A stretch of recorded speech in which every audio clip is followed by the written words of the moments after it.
Germans are going to bomb the UK. And so the authorities decide that all the children in the cities across the UK need to be evacuated. My dad was 7 and his brother was 11, and their mother had to put them on a train and just wave goodbye, and they didn't know where they were going, who would be taking them in, how long they would go for, none of this stuff. And who knows what kind of damage that did to families across the country. My grandma decided to turn it into an adventure. And what she did, she gave them a postcard and she said, write the address of where you end up on this postcard. And if it's horrible, you put 1 kiss and I'll come straight down there and get you back. And if it's okay, you put 2 kisses. And if it's nice, you put 3 kisses. Okay, so it was their secret code.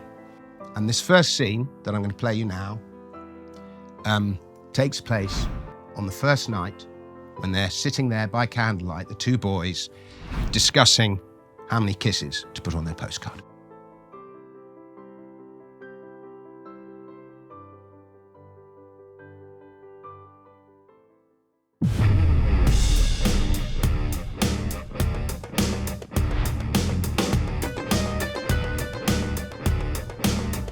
Are you tired of using bulky old wallets, giving you a bulge where you don't want it to be? My old wallet was massive, so it brought all the ladies to the yard, which was a huge distraction and got in the way of my esteemed work on trigonometry. Ridge wallets have an incredible solution for you.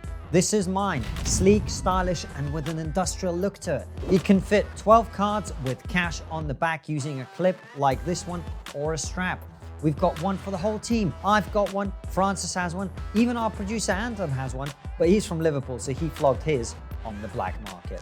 The great thing about Ridge is that they give you a lifetime guarantee, which means if you want, you can have only one wallet for the rest of your life. Ridge are so confident in the quality of their product, they will give you 45 days to test drive their wallets. That means you can get the wallet, use it, and if you don't like it, you can return it within 45 days. Because Ridge are such great guys, they're going to give you 10% off and free worldwide shipping and returns. To take advantage of this incredible offer, go to ridge.com/trigger. That's ridge.com/trigger and use our special code, which is of course TRIGGER. Hello and welcome to Trigonometry. I'm Francis Foster. I'm Konstantin Kisin. And this is a show for you if you want honest conversations with fascinating people. Our brilliant and returning guest today is a comedian, broadcaster and author, Dominic Frisby. Welcome back to Trigonometry. Thank you very much, gentlemen. Thank you for having me back. Very excited to be talking to you. No, it's great to have you on. You've been working on a lot of different things since we last interviewed you.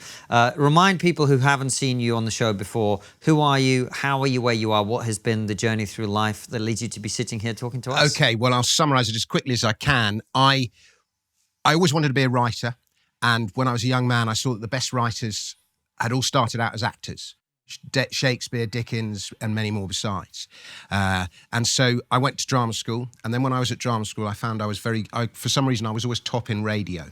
And I've got a voiceover agent, like as soon as I left. So I started out just doing voiceovers. Life doesn't always pan out as you're intending. Then you have quite a lot of free time when you do voiceovers, and I wrote this comic song, and a friend of mine said, he was a music agent. I said, can we get this released as a novelty song? And he said, no, go and do it at my brother's club, which was up the creek, run by Malcolm Hardy. And in those days, if you did an open spot, they gave you a paid work. So I did an open spot with this song, and they gave me a paid gig, and suddenly I was a stand-up comedian. It was quite a good life. And so that was what I did, stand-up comedy and voiceovers. And then because I was working on this other thing that we're going to talk about in today's interview, and we needed to raise 3 to 5 million quid to make it happen. And I was trying to figure out how to make it happen, how to raise this money.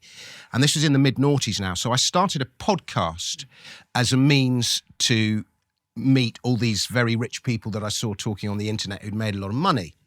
And they were all talking about gold at the time and commodities and all this kind of thing. And as I'm sure you know from doing podcasts, it's just it's amazing how many people you meet and how much you learn just by talking to all these people, how much information you absorb. But one of the people I interviewed was this woman called Mary Somerset Webb, who was Financial Times journalist, and she ran Money Week. And she said, "Oh, we need people like you to come and write for us." And so they just gave me a column writing for Money Week, and I was like, I don't really know what I'm talking about. And she was like, "It's fine, just write." And so suddenly I was a financial writer. So I've had this weird double life as a sort of comedian, author, songwriter, and a financial writer. And bizarrely it works. And so that's how I've ended up where I am. Well, you're a man of many skills, but the reason we wanted to have you back is you've got this very interesting, very exciting story to tell. I don't want to talk over it a little bit, so why don't you tell us what you're up to? Okay, so this actually was something that my dad wrote. My dad was quite a well-known writer, a guy called Terence Frisby, died a few years ago. And he wrote this story about his time as an evacuee during World War II. And he wrote it, and it was a radio drama on BBC Radio 4 in the 1980s. Immensely popular, and it was like it got broadcast more than any other radio drama got broadcast that year or something, and it won all these awards. And it got letters from people who had been evacuated in Germany to escape English bombs, and also people who'd been evacuated in Russia. So the story of children being evacuated was a huge subject, and I fell in love with it. I was only about 19 or 20. And then he tried to get it made into a film for many years, and I think it got optioned by Ken Loach, but it got stuck in development hell. And then in the early noughties, a chance encounter on a golf course, this guy from a regional theatre in Barnstable just said, "Have you got a project for me?" And Dad said, "Actually, I do." And he was talking to his friend who'd always been going, "You should turn this thing into a stage musical." And so they did it as a stage musical. And it was just the best thing I ever saw. And that was why I started to try and work out how to raise 3 to 5 million quid to bring this thing into the West End. So that's the sort of background to this project. And then during the lockdown, and Dad had died at this point, and I was just like, I'd been going through his stuff, and the script and the CD I'd taken it home, and it was just sitting there. Every day I'd be sat on my desk during the lockdown, and this script would be looking at me. And I was going, if I don't make this happen, nobody's going to make it happen. So during the lockdown, I decided I didn't have the means to turn it into a stage version, obviously COVID and all the rest of it. Didn't have the money or the means to turn it into a film. And it's not just making the film. You need powerful allies, distributors and so on to get the film seen. But I did have the means to turn it into an audio project. So I set to work and we made an audio project of this musical. 4 hours long. I rewrote a load of the songs with my songwriter, who it turned out his dad had also been evacuated during the war, so he had a similar experience. And then because it was the lockdown and nobody was working, we were able to get quite big stars involved in the project. John Owen Jones, who's a big, like the greatest ever, Jean in Les Mis and various others. And then by a chance encounter, we were supposed to record it in one studio, and they totally started breaking our balls about COVID, and everyone had to be 2 meters apart. And we were like, well, the orchestra can't sit 2 meters and all this stuff. So we ended up changing studios, and I just phoned around the studios at the last minute, and I phoned up Abbey Road, and they said, well, we've just had a cancellation, and if you like, you can come and record it here, and we'll give it to you at cost, because the conductor's got to go into quarantine for 2 weeks. So we ended up recording the whole thing at Abbey Road and various other studios as well. Abbey Road, Beatles fame and so on. So that's the sort of background to this project. Now, I'm just going to tell you the story, the first 20 minutes of the musical, and then I'm going to play you the one video we've made of the musical, and we're going to see what your reaction is. Okay, so it's 1940, and the last of the soldiers have just been evacuated from Dunkirk, World War II, and they know the Blitz is coming. The Germans are going to bomb the UK. And so the authorities decide that all the children in the cities across the UK need to be evacuated. And I think, I'm going to say it's either 4 million or 8 million kids between the ages of 4 and 13 were evacuated to escape the bombing from the cities to the countryside. It was the biggest wholesale movement in our country's history. And they were sent, kids were sent from their families. So you can imagine, my dad was 7 and his brother was 11, and their mother had to put them on a train and just wave goodbye, and they didn't know where they were going, who would be taking them in, how long they would go for, none of this stuff. And who knows what kind of damage that did to families across the country. Some people had happy experiences and other people had terrible experiences. And it's just an incredible story, and it's not a story that you hear told very often. So, my dad was 7, his brother was 11. They're at home in southeast London, and their mum comes in and they have a little label on with their name and a gas mask and a bag with, you know, a change of underwear and some pajamas. And Dad and his brother Jack are going, "Where are we going, Mum?" And she doesn't know. And so they walk up to the station, and as they go into the station, all the other kids from their school join them, and there's this incredible crowds, and the whole school puts their kids onto the train and just waves goodbye. Right, that's, you can imagine the turmoil. And in order to lighten the situation for them, my grandma decided to turn it into an adventure. And what she did is she gave them a postcard, and the postcard said, "Dear Mum and Dad, arrived safe and well, love Jack and Terry." She gave them this postcard and she said, "Write the address of where you end up on this postcard. And if it's horrible, you put 1 kiss and I'll come straight down there and get you back. And if it's okay, you put 2 kisses. And if it's nice, you put 3 kisses." Okay, so it was their secret code. And so she turned the whole thing into an adventure for them. And they go onto the train, and it's just their 2 school teachers and all the kids on the train. And they get on the train at Deptford, and then the train goes across southeast London, and it just keeps on going and going and going. And eventually they end up in Cornwall, in a tiny, tiny village at Liskeard. And then they're all put on buses and fanned off to different villages in the region of Cornwall. And Dad and his brother and about 50 or 60 other kids were herded into the village hall in this tiny village called Dobwalls and Doubleboys.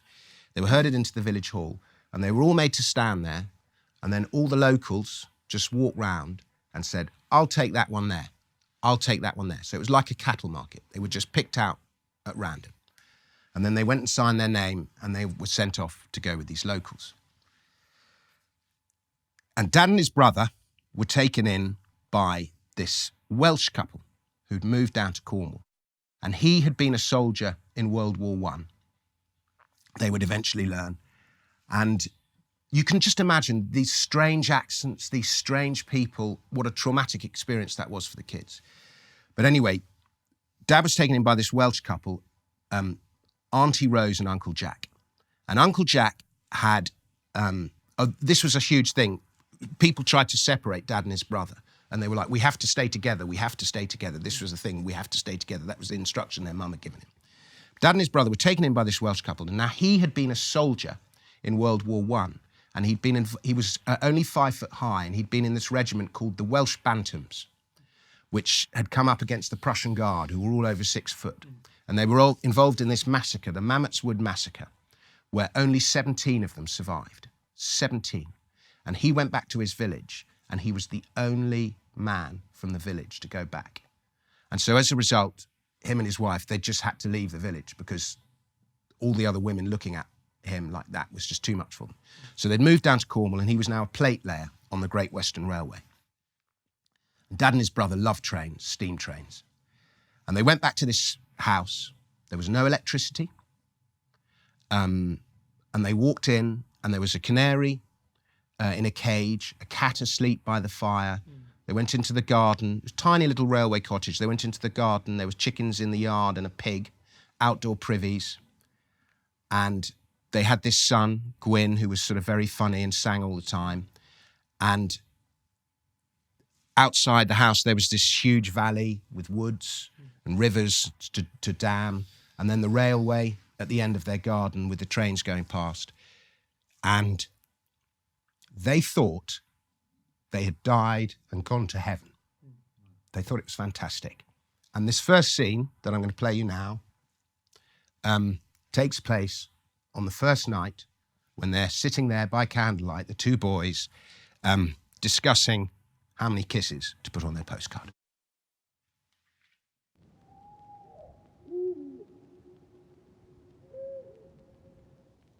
How many kisses? I vote 3. What would Mum and Dad think of it here?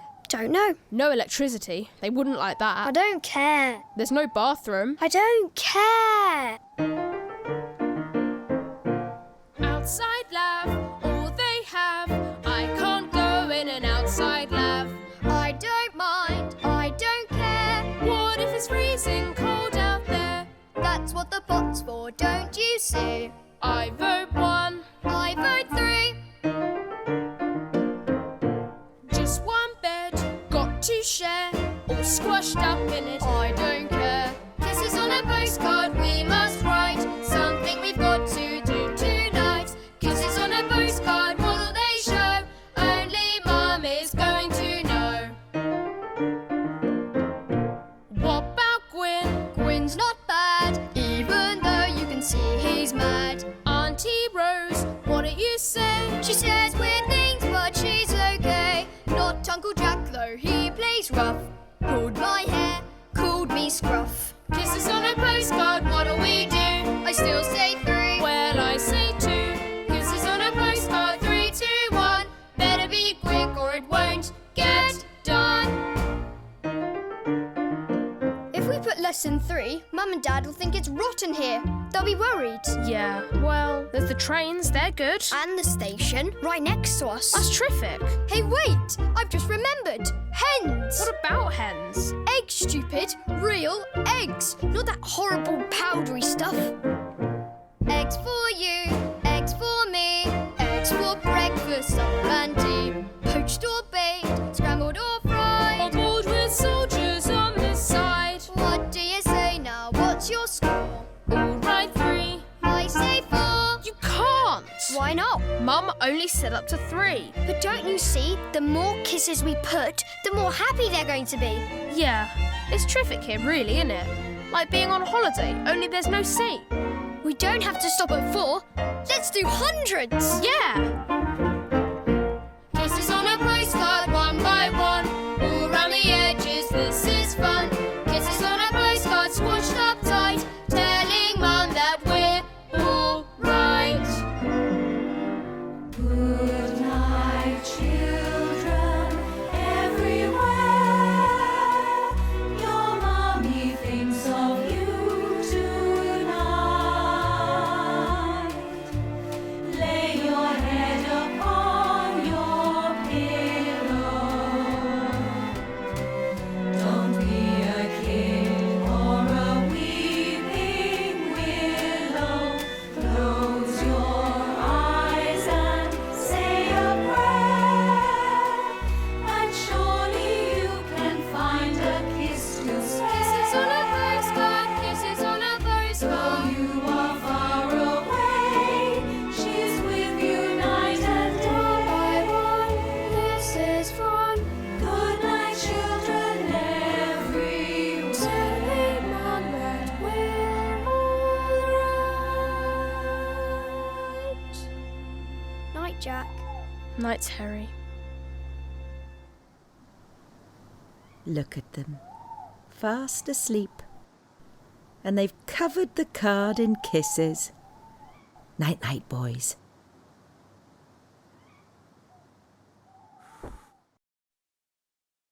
That's amazing. Yeah, really, really enjoyable.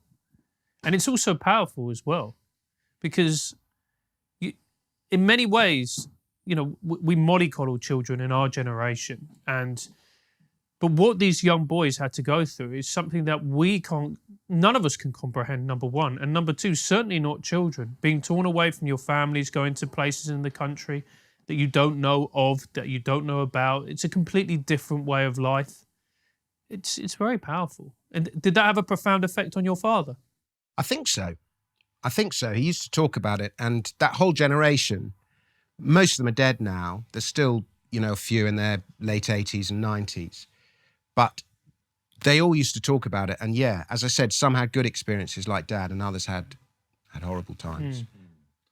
And basically, but that story basically just tells the whole of their time during the war. That's what you just saw there is like 20 minutes up to 20 minutes in.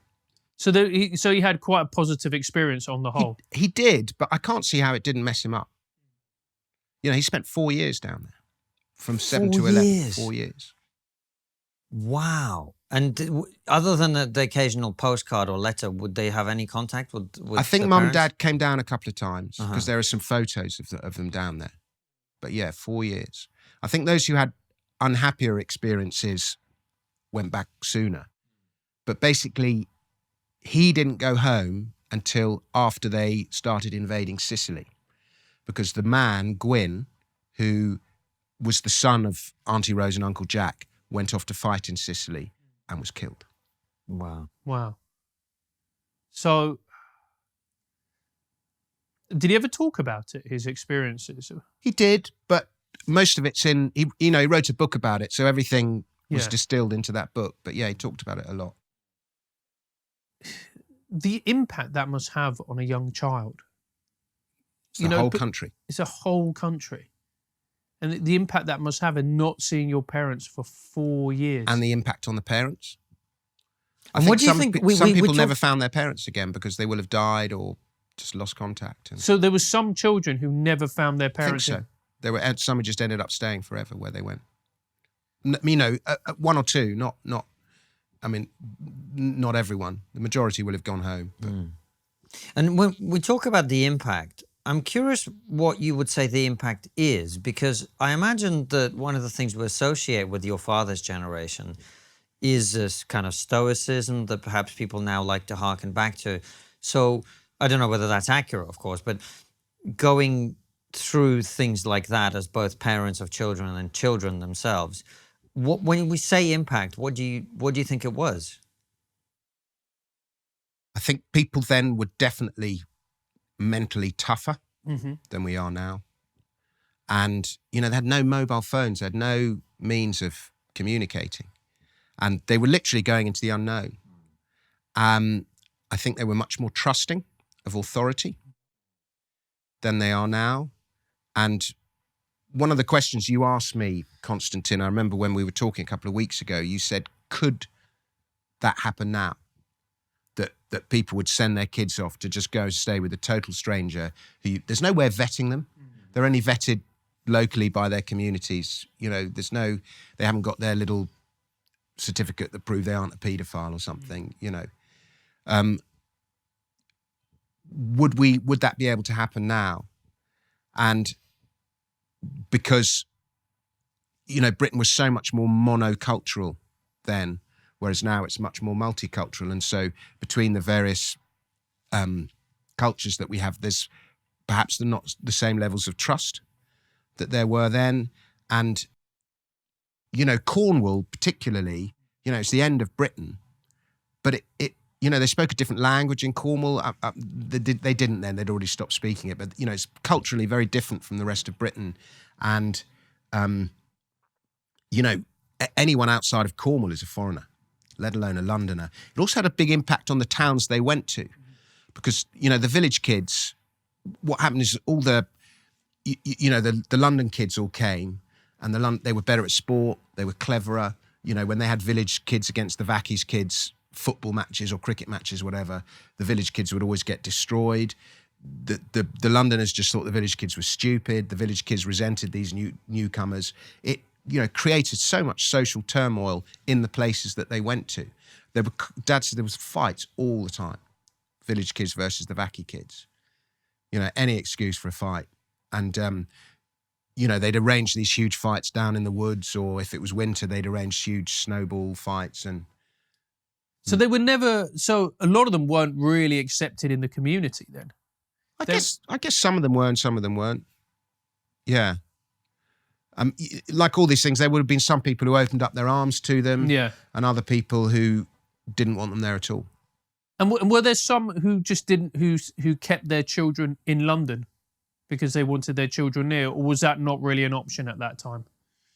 I guess there were one or two, but it's a bit like, do you remember how scared everyone was when COVID first started? At this first lockdown, yeah. Yeah. And, okay, so let's just say, we've got all this tension at the moment with Russia and Ukraine. And by the way, I played that scene to a load of people, the first hour of the musical, to a load of people in the car, just as Russia was invading Ukraine.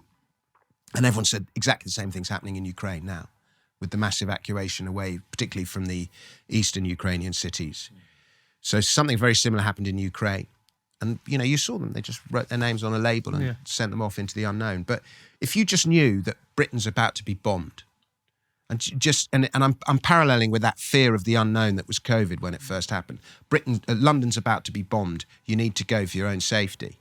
It would take someone of a very contrarian mindset to go, no, my kids are safer here with me while, Germany's bombing us.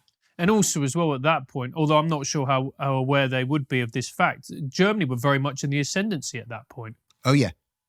It was only the decision to invade Russia that did for Hitler. If he hadn't invaded Russia, America had stayed out and Britain was done for, he probably would have won.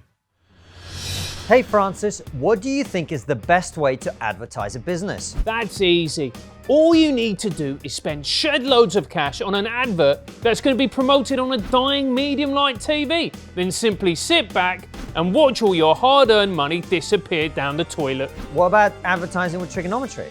Why would I do that when I can advertise on ITV3 for the measly sum of 20 grand and be watched by 6 people? Because trigonometry now has over 350,000 subscribers across the different platforms and gets 2 million views and downloads a month? That's right. You can place an advert with us and we'll promote your brand on one of our episodes. Your advert will be written by 2 professional comedians. Yeah, that's right. We're hiring 2 professional comedians.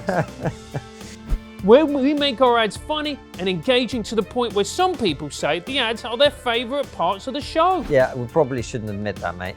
All you need to do is contact us on marketing@triggerpod.co.uk. That's marketing@triggerpod.co.uk. Advertise with us and we'll get your business cancelled.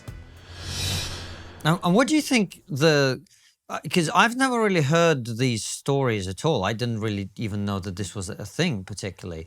What do you think the impact of that was on society going forward? Because these are obviously very significant things for young people to go through at that age, and a whole generation of children would have grown up into adults from that experience. Well, I look at Britain in maybe 1911 or something like that, at the sort of the height of the empire, when we really produced all these amazing individuals and we led the world in science and philosophy and math, everything in the world, and how quickly we descended from that greatness relative to other countries in the world. And it was the 2 wars, First World War, and then, people give Chamberlain a hard time for being an appeaser, but I think he lost 5 of his brothers in the First World War, and that was why he was like, we can't do this again. Why he was so reluctant to go into the Second World War. It's a side of Chamberlain that you never hear. And so, but I think it was yet another thing that, destroyed the fabric of Britain's greatness. It was just yet another episode in this sort of ongoing destruction, because ultimately we just lost so many people, and we used to have big families, 7, 8, 10 people, and now, it's 1 or 2 kids, and it all starts with family, and if you destroy the family, and this had a terrific impact on British families. And one thing we're never really aware of is the fact that rationing, it didn't just end in 1945, It carried on for a number of years. And in fact, there was a lot of London and a lot of cities like Liverpool and Birmingham that had just rubble for many years afterwards. So this idea that we, bounced back and everything was fine, we were broken from the Second World War for a long time. Yeah. We were, and it's interesting that the rationing thing, the kids talk about it, how excited they were to eat real eggs. Yeah. and we would take it for granted. And meat. You get a little bit of it in the country for obvious reasons, but yeah, rationing was, and sweets, and there just was stuff wasn't in the shops. We take so much of that, the abundance that we have today, for granted. That's one of the reasons I love talking to older people, because I think I've talked about it before, probably in an episode with Giles Udy, the historian, about my family's history in Ukraine. I always bring this up. My grandmother, who's 96, she lived through, she lived through decolonization, Stalinism, then the Nazi occupation, and she always tells me how during the war, her and her girlfriends, they would have a bet on whether they would ever eat real bread again. That was the sort of experiences that people were having. But Dominic, you mentioned family. I'm curious as well, there's obviously a very deep personal connection here for you with your dad and being able to finish something after he's gone. What was it like working on this for you? Well, it's been my life's mission for 25 years to make this musical exist. Because, and it's not just, people will look at it and go, oh, you love your dad. And of course I love my dad. But it's, I'm sure you see this with comedians or something who you think are brilliant and nobody notices them, and they seem to spend their whole lives just not being ignored. And I just know how good this story is and how brilliant the songs are and how powerful, and it's funny, and it's got this huge, profound message to it, and it's also makes you laugh, it makes you cry. I just wanted to make this thing exist. It's literally, and it's like, if I didn't do it, nobody would. And yeah. So how difficult is it to make something like this happen? To take a musical from, the writing, the music, putting it together, and then taking it to the West End? It can be really easy, and it can be impossible. And, like if you take the example of Six, about the 6 wives of Henry VIII, I think it was written by 2 students, or one was a student, one wasn't. And I think they wrote it in like 2 weeks. It was 6 songs, one for each of the wives of Henry VIII. They did it as an Edinburgh show, did very well in Edinburgh. Suddenly it's a West End show. Everyone's raving about it. It's syndicated all the way around the world. I know the guy who does the PR quite well, and he says he thinks that no musical ever has made as much money as quickly as Six. And I think and that is despite the headwinds that are COVID. That it had to be closed. So if you just hit something and it flies, it can be incredibly easy. And then for other people, you could spend your whole life trying to get something on and nobody cares. So it can be impossible. But you need to the problem with putting this show on in the West End is it's got 18 kids in it. So you would probably need 3 sets of kids. So that's a logistical problem. It's bizarre. Musicals with kids tend to do very well. Mm-hmm. Oliver, The Sound of Music. Matilda, Billy Elliot. People like stories with kids, but they are problematic. So it's got a big cast. It helps if you want to do a West End show, if there's some kind of brand awareness before you do it. So that's why we have a lot of jukebox musicals. It helps, and you see a lot of revivals of The Sound of Music or Oklahoma or whatever it is. And this had none of that, and it didn't have a big star attached to it. So that was always headwind rather than tailwind, and it makes it very hard. But, the beauty of audio is it's cheaper to make, and I'm not convinced that people seem to want to see musicals rather than hear them, bizarrely. But at least I know it now exists, and so you upload it to the internet, and it's kind of permanent. And so that makes me happy. I'm sure. And when you say it exists, how can people listen to it, watch it? Because that was not only beautifully sung and whatever, but it's also beautifully filmed and acted too. Yeah, well, that's the only video we made to promote it.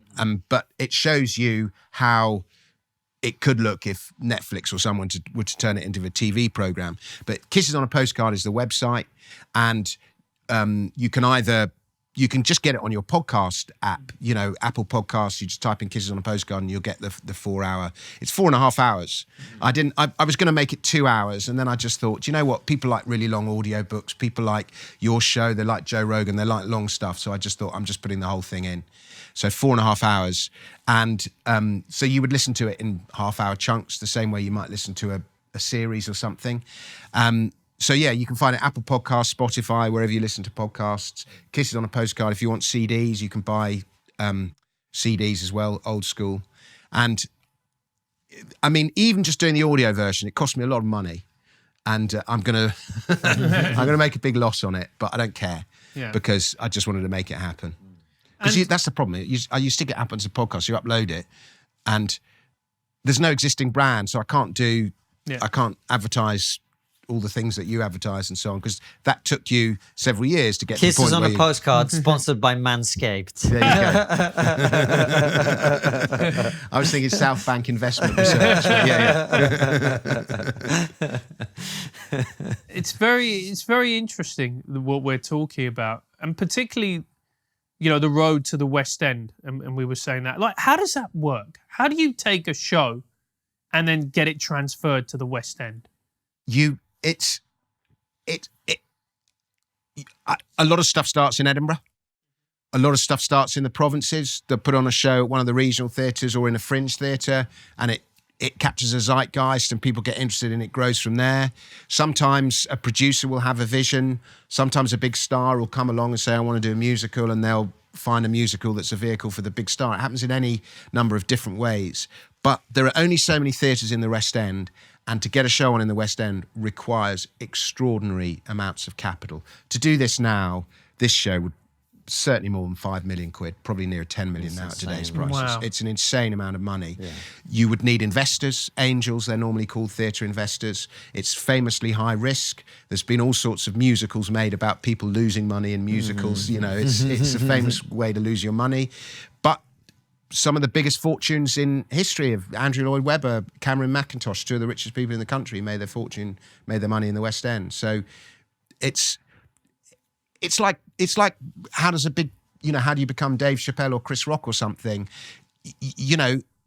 It's for whatever reason you get the TV gig at the right time, you're already good, and then people want more of it, and stuff just happens for you, and you catch a tailwind, and it happens for some and it doesn't happen for other stuff. And do you think that in this case, I mean, one of the things that I wanted to speak with you about is history, because this is obviously something that is now history, essentially, for most people. And Francis and I, we've had plenty of historians on the show. We are both fascinated by history. I think if you don't understand history, you don't understand the present or the future at all. What's the expression, those who do not understand the past are doomed to repeat it, or something like that? I think a better one is those who do are doomed to watch others repeat it, which is, I think, to a large extent what we're living through now. But what I wanted to ask you is, do you think there's an audience out there that's big enough for something that's about history in a world that's obsessed with right here, click, click, click, 2-minute Twitter clip, all of this right here, right now? Do you think there's enough people who are still interested in history? I have absolutely no doubt. This is a not every drama has to be set in the present day.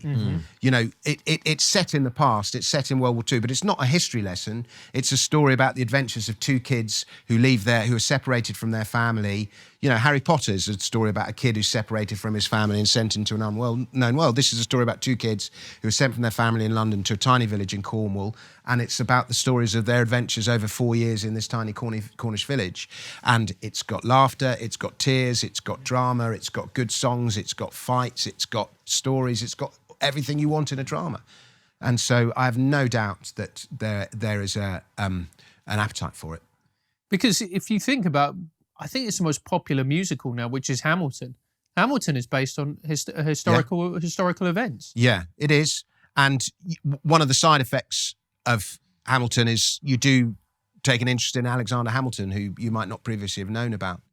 I personally don't like the portrayal of Thomas Jefferson, who I think is rather a heroic figure in the past, and I don't like the way he was portrayed in Hamilton. But yeah, Les Mis is about a historical event. A lot of great musicals are. And do you think one of the challenges might be, because And I really like theatre, but the more I've looked at theatrical culture and theatre and musicals, it does seem to be more and more cross-pollination with Americans. So, there's a show that on Broadway that's a hit, they bring it over here. And in many ways, it just squeezes out our own talent, doesn't it? Yeah, I'm afraid that's true. A lot of stuff that does well on Broadway will come over here. That's another route into the West End that I didn't mention before. I'm afraid we, as the English, are lucky that we have English, but it's also in many ways our downfall, because if we had a different language that wasn't an international language, I'm sure it'd be better to preserve our own things. But because we have English, we tend to get diluted a little bit by America, but particularly musically. But Hollywood, the American theatre, American media, it's just an all-powerful machine, and so it affects drama and theatre and everything everywhere. The entertainment business is there's a lot more people who want to be famous actors than there is room for famous actors at the top. There's a lot more people who want to be writers. There's a lot more people who want to be podcasters than there is, than there are people who actually want to listen to podcasts, if you know what I mean. And so it's a cutthroat, ruthless industry, and you've got to be hard, and you've got to be good, and you've got to take the knocks, and you've got to grab the opportunities when they come, and all those, feel-good messages. But the entertainment industry is ruthless, and there's a lot of competition. And then you do see the stuff that gets on, particularly on a lot of telly, and you're like, how did that get on? Yeah. When there's so much good stuff that's just queuing up and doesn't get noticed. How did it get on? How do they get on TV? I don't know. I think I think if we're going to moan about TV comedy, I think a lot of TV comedy is owned by about 2 or 3 agents, and they seem to control a lot of it.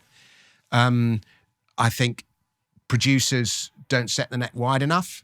I think there's a lack of risk-taking in producers. They don't want to take the risk on a new guy. They get this guy because he was the guy from such and such, and therefore, it's the commissioning process against, YouTube or whatever, which is just a free-for-all.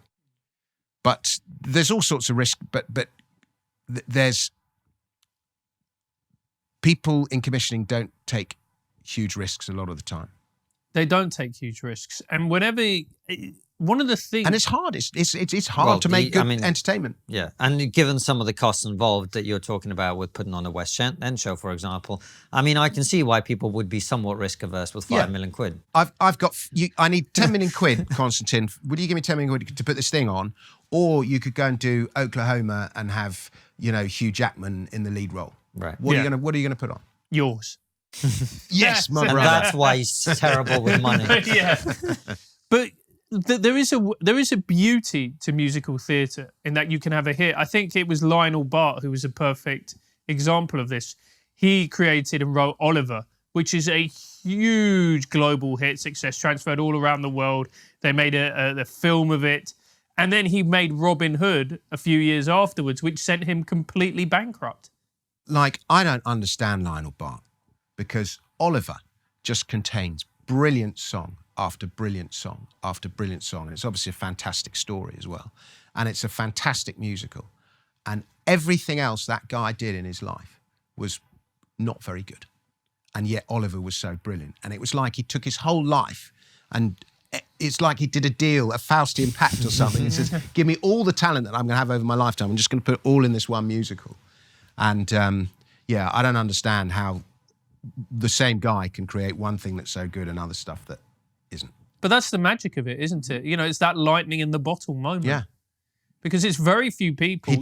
He caught lightning in the bottle. It's exactly the right. And for the rest of the time, there was no lightning, only sunshine.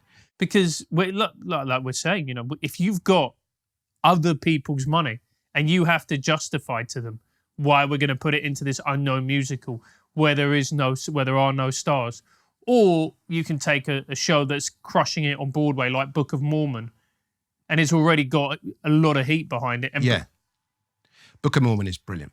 Yes. But those two guys are already well known from South Park. I think another problem, quite interesting, I've been thinking about a bit recently, is if you like you doing this show are directly answerable to your customers. You have a direct relationship with your customers. And if people start watching the show, you're out of business. A lot of organisations, and this applies to the NHS and also to the BBC, they're not directly answerable to the customers. The customers pay to the middleman, whether the TV tax or your tax, and then that's given to the NHS or to the BBC. So that customer relationship, and you find a lot of people in the BBC often actually have contempt for their viewers, and they think they know better than their viewers. And certainly in the NHS, the customer can't hold the doctor to account in the same way that, I can hold the guy who sells me the shoe shop account or whatever. It's a bad analogy, but you get my point. There isn't that direct customer relationship. And I don't think that leads to quality service. If the provider is directly accountable to the customer in a traditional customer-seller relationship, then there's a lot more accountability, and that results in better content. Which is why I'm glad we've had you on to talk about it, and you've put it out as an audio that people can access and enjoy, because at the end of the day, obviously the three of us can spend hours whining about the BBC, and there's plenty to complain about, but the reality is we live in a different world now, and in that world, you put stuff out and people like it, or you put stuff out and they don't, and you live and die by that sword rather than some guy deciding that you are the right person or not the right person.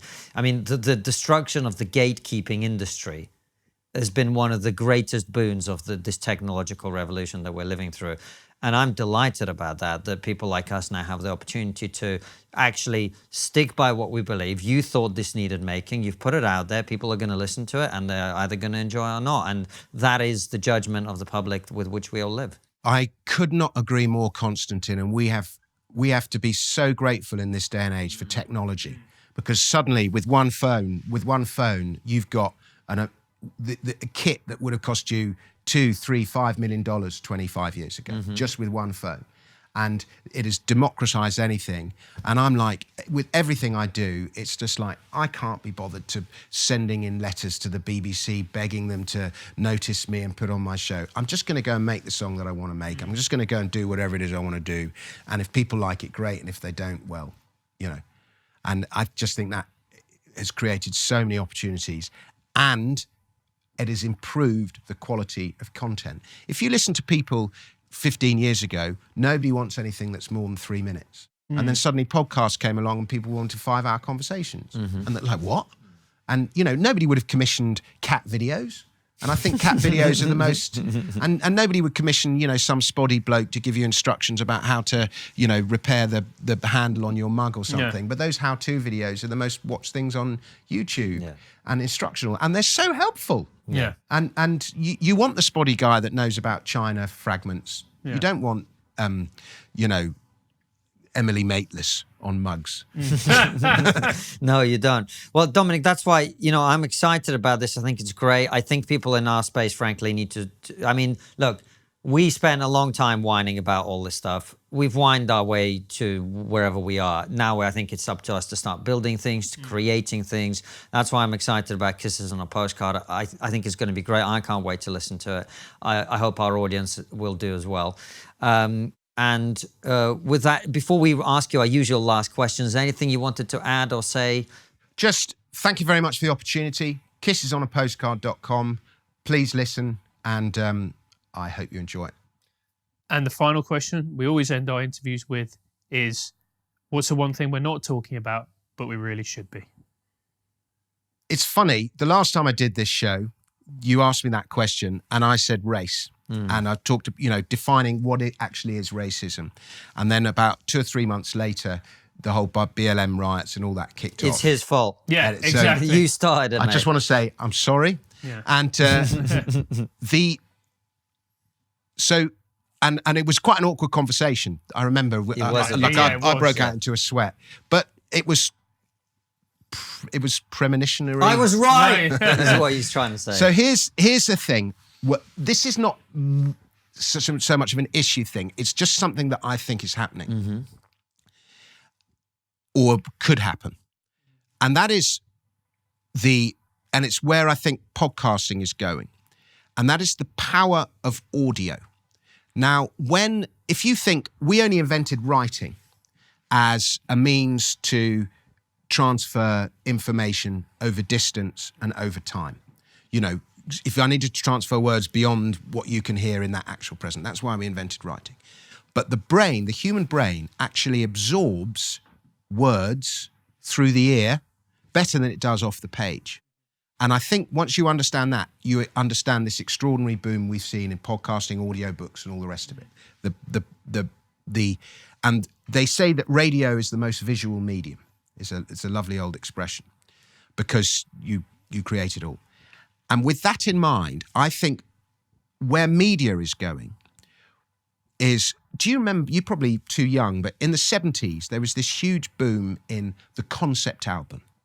And so there was The War of the Worlds was probably the most famous example, audio dramatization of The War of the Worlds by H.G. Wells. But there were many other concept albums, The Wall, and there was this huge boom in concept albums, which was sort of spoken word, music, drama. Bowie sort of played with it a lot, and just imagine stuff. And I hope that this podcasting audio boom moves into a sort of, people start really experimenting with music, audio drama, audio books, and it all sort of comes together and we get these incredibly visual audio pieces. I think we could be going in that direction, and I think that would be good for art. I mean, that was a lot less stressful than what you said last time. I'm like, where's he going to go with this? Oh, no, it's just long podcast with a bit of music. Cool. Yes, excellent. But it's all going to be race-based. Yeah. Fantastic. There you go. Dominic, thank you so much. We're going to ask you a couple of questions that our audience have submitted for Locals, and only they will get to see that. So make sure you join Locals. But for now, tell everybody, just remind everybody where they can find the musical, where they can find you online, etc. And then we'll go and ask you those couple of questions. So you can find me at dominicfrisby.com, and my Twitter handle is @DominicFrisby. But the website for the show is kissesonapostcard.com. The show is called Kisses on a Postcard. So stick Kisses on a Postcard into Spotify or Apple Podcasts, whatever, you'll find it. But kissesonapostcard.com, it all starts there. Thanks, Dominic, and thank you guys for watching and listening. We will see you very soon on Locals, and then afterwards with another brilliant episode like this one or Raw Show. All of them go out 7 p.m. UK time. And for those of you who like your trigonometry on the go, it's also available as a podcast. Take care and see you soon, guys. I've heard Dominic talk about how the housing crisis is much more than simple lack of new homes being built. Can he explain further about what else is causing the problems in supply and what, more importantly, can be done about it? Yes, I can.